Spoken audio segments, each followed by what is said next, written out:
माता पिता हैं और आप भी अपनी संतान के भविष्य को लेकर चिंतित रहते हैं तो ये वीडियो विशेष आप ही के लिए। माता पिता ऐसा क्या करें कि बच्चों का भविष्य सुधर जाए, बच्चों का भविष्य चमक जाए और बच्चे ही खुद उन्नति तरक्की नहीं करें, माता पिता का नाम रोशन करें, माता पिता को वो सुख दें, वो वैल्यू दें जिससे कि माता पिता का जीवन सार्थक हो जाए। क्या आप जानते हैं कि आपके जीवन में जो रिश्ते, जो आपके डेली रूटीन के रिश्ते जैसे माता पिता, भाई बहन, पत्नी, ये सभी कोई आपके पूर्व कर्म से आते हैं, पूर्व जन्म के कर्मों से मिलते हैं। अगर आपकी संतान अच्छी है तो समझ लीजिए कि आपने पूर्व जन्म में बहुत अच्छे कार्य किए, इसलिए आपकी संतान इतनी आज्ञाकारी है, आपका नाम रोशन करेगी। अगर यही संतान आपकी बिगड़ रही है तो समझ लीजिए कि पूर्व जन्म के आपके ऐसे कोई कर्मों का लेखा जोखा है जिसकी वजह से आपकी संतान आपको कष्ट दे रही है। तो ये होता है हमारे कर्मों का लेखा जोखा। तो क्या कर्मों के ऊपर छोड़ दें? नहीं, हमें ऐसे संस्कार बच्चों में डेवलप करने होते हैं, हमें अपने अंदर भी वो संस्कार डेवलप करने होते हैं कि ये हमारा जो भाग्य का, कर्मों का जो लेखा जोखा है वो बदलना शुरू हो जाए, उसमें नए कर्म हमारे एड ऑन होने शुरू हो जाएं और हमारा भाग्य बदलना शुरू हो जाए। शास्त्र कहते हैं या ज्योतिष कहता है कि भाग्य जो लिख गया उसे मिटा नहीं सकते, लेकिन भगवान कृष्ण कहते हैं कर्म करो सब कुछ मिट जाएगा, सब कुछ बदल जाएगा, लेकिन कर्म करो।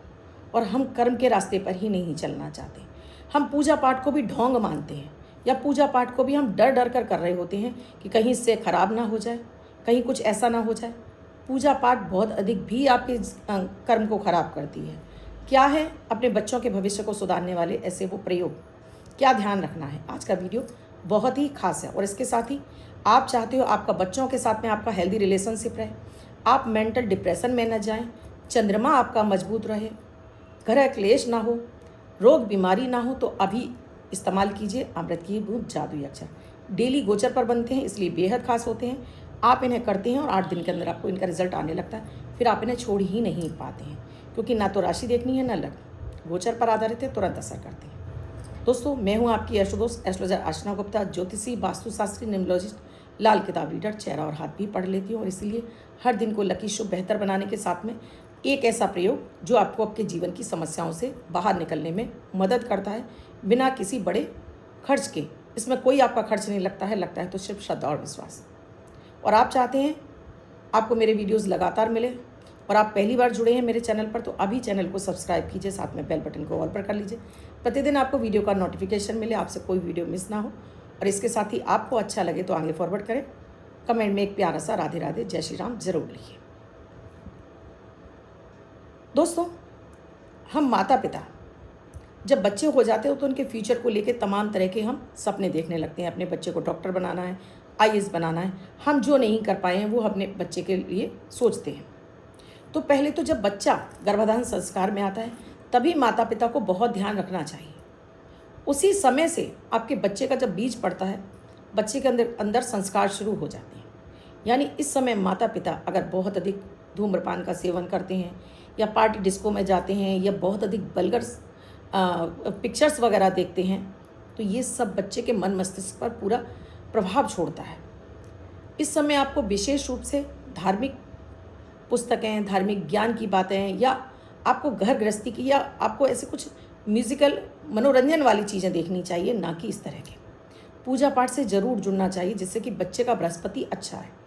आजकल के बच्चों का क्यों राहु ज़्यादा एक्टिव है, क्यों बच्चे इतने ज़्यादा हाइपर एक्टिव हो रहे हैं, उसके पीछे माँ का बहुत ज़्यादा इस तरह का एक्टिविटी में होना, और फिर माता पिता का दोनों का ही एक दूसरे के साथ में रिलेशनशिप झगड़ालू टाइप का होना, बात बात पर गुस्सा, बात बात पर कलह, तो ये भी बच्चे के मन मस्तिष्क पर बहुत प्रभाव डालता है। छोटी सी बात है जिस पर कोई गौर नहीं करता। पुराने ज़माने में दोस्तों माताओं को रामायण का, गीता का इस तरह से पाठ कराया जाता था, गायत्री मंत्र का जाप कराया जाता था, पूजा पाठ से जोड़ा जाता था कि बच्चे ज़्यादा संस्कारी बने। और आज हम इन चीज़ों से दूर हैं। प्रेगनेंसी होते ही माँ डॉक्टर के पास भागने लगती हैं, डॉक्टर दवाइयाँ दे रहे हैं, बेड रेस्ट करना है, काम नहीं करना है, सिर्फ लेटे रहना है, केवल टीवी देखना है। ये होता है बच्चे का खुद से अपने भविष्य को खराब करना। मेरी बातें कड़वी ज़रूर हैं दोस्तों, लेकिन ऑथेंटिक हैं। ज़रा आप डीपली सोचेंगे तो आपको पता चलेगा क्यों आपका बच्चा पैदा होते ही इतना ज़्यादा परेशान है। चलिए आ जाइए। अब आपका बच्चा जब भी हो जाता है, जब भी आपकी देखिए नॉर्मल डिलीवरी है तो उसमें आप कुछ नहीं कर सकते, लेकिन अगर आपका ऑपरेशन से होने वाला है बच्चा तो उसके लिए आपको मुहूर्त और टाइम दिखवा लेने चाहिए किसी भी ज्योतिषी से, जिससे कि जिस क्षण जिस समय बच्चा इस पृथ्वी पर आए उस समय उसके लिए चौघड़िया अच्छी हो, तो उसका आना आपके लिए भी और उसके खुद के लिए भी बहुत अच्छा होता है। फिर तीसरा, जब बच्चा हो जाए आपका, तब उसकी कुंडली ज़रूर बनवाइए। कुंडली में देख लीजिए कौन सा ग्रह कैसे कहाँ है, और उस समय क्योंकि 10 वर्ष तक बच्चे के ऊपर माँ का अधिकार होता है, तो माँ उसके लिए वो यहाँ पर उपाय कर लें तो बच्चे का पूरा ही जीवन संतुलित हो जाता है। तो और बच्चे का नाम रखते समय भी आपको ध्यान देना है कि जिस राशि पर बच्चे का नाम आया है उस राशि पर आपको नाम नहीं रखना है। उससे नवा घर, चंद्रमा से नवा घर गिन लीजिए, जो राशि पड़ती है आप उस पर नाम रखिए। और फिर लग्न को भी देख लीजिए, लग्न से वो और राशि से वो नाम कहाँ जा रहा है। सम सप्तक आ रहा है, नवम में आ रहा है, बच्चे को कभी भी शनि की 7.5 परेशान नहीं करेगी जीवन में, अगर आप इस तरह से बच्चे का नाम रखते हैं तो। ये चीज़ें आपको कोई भी ज्योतिषी नहीं बताएगा, कहीं आपको ऐसे वीडियो देखने को नहीं मिलेंगे जो मैं आपको जानकारी दे रही हूँ। ये सिर्फ और सिर्फ मेरे पास ही ये जानकारी है, कहीं नहीं मिलेगी आपको ये जानकारी। फिर अपने बच्चे को जितना नीले काले कलर से दूर रखेंगे उतना बच्चा आपका खुश रहेगा। बच्चे को माँ अपना दूध ज़रूर पिलाए, क्योंकि माँ के दूध में वो तत्व होते हैं कि बच्चे का पूरा इम्यूनिटी बूस्ट हो जाती है, बच्चे के अंदर माँ के संस्कार आना शुरू हो जाते हैं। अपने बच्चे पर बेवजह आपको चीखना चिल्लाना नहीं चाहिए। आज छोटे से बच्चे पे ही माता पिता बुरी तरह से चीखने चिल्लाने लगते हैं। मैं यहाँ बड़े बच्चों की तो बाद में बात करूँगा, अभी तो मैं छोटे की ही बात कर रही हूँ, क्योंकि संस्कार छोटे से ही शुरू हो जाते हैं। चीखिए चिल्लाइए मत, बड़े प्यार से बच्चे को हैंडल करिए। बच्चे को आप जो खा रही हैं 1.25 महीने तक वो बच्चे को भी लगता है, तो थोड़ा गरिष्ठ भोजन मत करिए। बच्चे के हाथ पर हमेशा आपको लाल कलर का धागा ज़रूर पहनाना है, चाहे वो हनुमान चालीसा पढ़कर पहनाए, चाहे वो लड़की हो चाहे वो लड़का हो, पहनाकर ज़रूर रखिए। अपने बच्चे को नज़र का जो काला टीका है आप यहाँ पर लगाकर ज़रूर रखिए। लड़कियाँ हैं तो बालों में लगा दीजिए, लड़के हैं तो माथे पर लगा दीजिए, लगा कर रखिए। अपने बच्चे की बहुत अधिक तारीफ अपने परिवार के लोगों के अलावा किसी के सामने मत करिए, ये सबसे बड़ी टोक का कारण है और बच्चा आपका बीमार हो जाता है। बच्चे की जितना भी ज्ञान है जब आप उसके बारे में बताने लगते हैं, बच्चे आप देखते हैं धीरे धीरे सुस्त हो गया, डल हो गया है, टोक लग जाती है, सामने वाला खुश नहीं हो रहा होता है, बल्कि कुढ़ ही रहा होता है, जल ही रहा होता है। चलिए आ जाते हैं। अब ये बच्चा आपका है तो इसके लिए माता पिता को क्या करना है। पहला काम, पिता को और माता को दोनों को अपने बच्चों से पैर जरूर छुलवाने चाहिए। दोनों को ही पैर छुलवाने हैं। लड़कियां हैं तो प्रणाम कराइए, यानी राधे राधे या जो आपके यहाँ संबोधन जरूर सिखाइए। इससे उनका बृहस्पति मजबूत होता है, केतु मजबूत होता है। लड़कों से पैर छुलवाइए और हमेशा उनसे कहिए कि वो अपनी फर्स्ट फिंगर को आपके अंगूठे पर रखेंगे और आप उन्हें आशीर्वाद देंगे। बच्चे की पीठ पर हाथ लगाकर आशीर्वाद जरूर दीजिए, जिससे कि आपका जो पॉजिटिव एनर्जी वो बच्चे के अंदर ट्रांसफ़र हो जाए। एक, बच्चों को हमेशा चांदी का चौकोर टुकड़ा डाला ही पानी पिलाइए।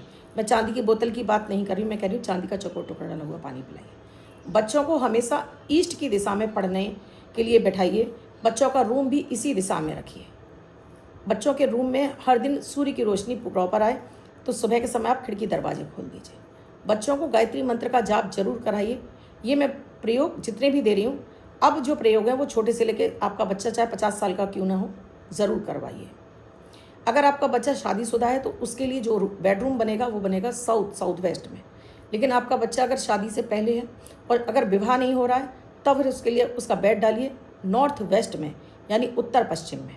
और अगर शादी हो गई है तब डालिए आप उसका साउथ वेस्ट, यानी दक्षिण पश्चिम में। और बच्चा पढ़ाई की एज में है तो तब उसका रूम रखिए पूर्व उत्तर में। हमेशा पढ़ते समय बच्चों का चेहरा पूर्व की तरफ होना चाहिए। एक, खाना कभी भी बिस्तर पर बैठकर मत दीजिए, ना पढ़ने की टेबल पे दीजिए ना बिस्तर पर दीजिए। बच्चा जब भी पढ़ रहा हो तो उसके सामने एक गिलास पानी रखिए। पढ़ाई कंप्लीट होने के बाद बच्चे से कहिए, हाथ में होल्ड करेगा और मन में ये कामना करेगा कि जो भी उसने पढ़ा उसे याद हो गया, उसको पिला दीजिए पानी को। माँ को और पिता को क्या करना है, पिता को हर दिन जब वो सूर्य की आराधना करते हैं, अपने बच्चे के लिए कामना बोलनी है कि आप अपने बच्चे के लिए क्या क्या भविष्य में सोच रहे हैं। कामना बोलकर सूर्य से आशीर्वाद मांगिए। माँ को हर दिन शिवलिंग की आराधना करनी है। शिवलिंग पे 1 लोटा जल ओम नमः शिवाय का जाप करके अपने बच्चे के भविष्य के लिए प्रार्थना करते हुए ज़रूर चढ़ाना है।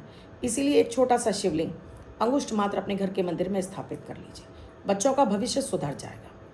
और इसके साथ ही बच्चे के लिए आप जब भी कैरियर चुन रहे हैं तो बच्चे का 10वां भाव देखिए उसके बाद उसके सूर्य चंद्रमा और उस दसम भाव के स्वामी की स्थिति देख लीजिए। उस हिसाब से बच्चे को आप शिक्षा दिलवाइए।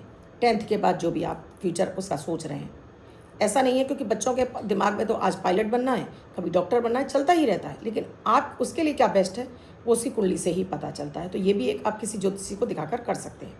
ये कुछ ऐसे उपाय हैं, इन्हें करने मात्र से आपके बच्चे का भविष्य सुधर जाता है। क्यों? क्योंकि उसका बृहस्पति अच्छा हो गया, उसका केतु अच्छा हो गया। जिन बच्चों के बृहस्पति और केतु अच्छे होते हैं, अक्षय भंडार होता है ज्ञान का। जो बोलते हैं, वो जो सोचते हैं, उस कार्य में उनको सफलता मिलती है। एक विशेष मैंने देखा है कि अक्सर कर बच्चे अपनी बहनों से बहुत लड़ते हैं या बहनें अपने भाई से बहुत लड़ रही होती हैं, तो ये उनके बीच में ये प्यार हेल्दी होना चाहिए। लड़ाई झगड़ा ऐसा नहीं होना चाहिए, मारपीट वाली स्थिति नहीं आनी चाहिए। प्यार हो, झगड़ा हो, लेकिन ऐसा कि जिसमें वो एक दूसरे की कदर करें, उनको वैल्यू दें। ये कुछ चीज़ें मैंने आपको समझाई हैं, बस कर लीजिए। किसी उपाय की ज़रूरत नहीं है, बच्चे का भविष्य आपका वैसे ही उज्जवल हो जाएगा। और जो कामना आप बच्चों के लिए चाहते हैं, एक वाइट कलर के पेपर पर रेड कलर से लिखिए। घर के मंदिर में आपके पास रामायण हो, गीता हो, छुपा कर रख दीजिए, बस हो गया आपका काम। अमृत की बूंद जादुई अक्षर की, इन्हें भी आपको खुद भी करना है, बच्चों को भी कराना है। देखिएगा कि ये आपको आपके ग्रह गोचर आपके शांत होते रहेंगे, बच्चा आपका हर बात सुनेगा, मानेगा, कभी भी आपका आउट ऑफ कंट्रोल नहीं होगा। 17 जून 2025 दिन मंगलवार। आज का राहु काल है शाम 3:51 से 5:31 तक। इस समय आपको कोई भी शुभ नया कार्यक्रम नहीं करना चाहिए। अभिजीत मुहूर्त का समय 11:53 से 12:49 तक। इस समय आप कोई भी शुभ नया कार्यक्रम कर सकते हैं। आज की अमृत की बूंद में आपको आधा चम्मच नमक नहाने के पानी में डालकर इस पानी से स्नान कीजिए। और इस समय जो भी आपके मन में नकारात्मक चल रहा है, उसे वहीं पर मुंह में पानी भरकर थूक दीजिए। आज के दिन आप पूरी तरह से पॉजिटिव हो जाएंगे, हर कार्य में सफलता मिलेगी। जादुई अक्षर है वह, वरुण वाला वाह। इस वाह शब्द को रेड कलर के पेन से लेफ्ट हैंड पर कहीं भी लिखकर छोड़ दीजिए। 24 घंटे तक लिखा रहने दीजिए।